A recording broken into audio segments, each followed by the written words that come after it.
কোটা সংস্কার আন্দোলনে পুলিশের গুলিতে নিহত আবু সাইদের পরিবারকে জোর করেই গণভবনে নেওয়া হয়েছিল বলে অভিযোগ আবু সাইদের ভাই রমজান আলীর। অন্তর্বর্তীকালীন সরকারের প্রধান উপদেষ্টা ডক্টর ইউনুস রংপুরে আবু সাইদের পরিবারের সঙ্গে দেখা করতে গেলে এসব তথ্য জানান তিনি।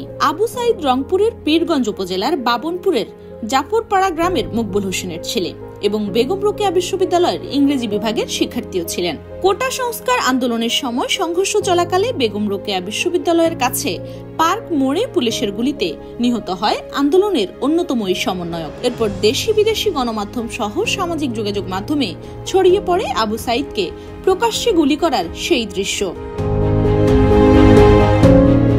16 জুলাই আবু সাইদের মৃত্যুর পর 28 জুলাই গণভবনে শেখ হাসিনার সঙ্গে দেখা করেন তার পরিবারের সদস্যরা। আন্দোলনে নিহত আরো কয়েকজনের পরিবারের সদস্যকে সেদিন গণভবনে আনা হয়। তবে গণভবনে যেতে রাজি ছিলেন না সাইদের পরিবার। অনেকটা জোর এবং চাপ প্রয়োগ করেই নেওয়া হয়েছিল বলে অভিযোগ তাদের। আবু সাইদের বাবা মকবুল হোসেন ছেলের হত্যার বিচারের পাশাপাশি ছেলের নামে সরকারি হাসপাতালের দাবি জানায় ডক্টর ইউনুসের কাছে, যাতে মানুষ বিনামূল্যে ওষুধ সেবা পেতে পারে। অন্তর্বর্তীকালীন সরকারের প্রধান উপদেষ্টা ডক্টর ইউনুসও তাদের দাবি পূরণের পাশাপাশি সবসময় পাশে থাকবেন বলে আশ্বাস দেন আবু সাইদের পরিবারকে।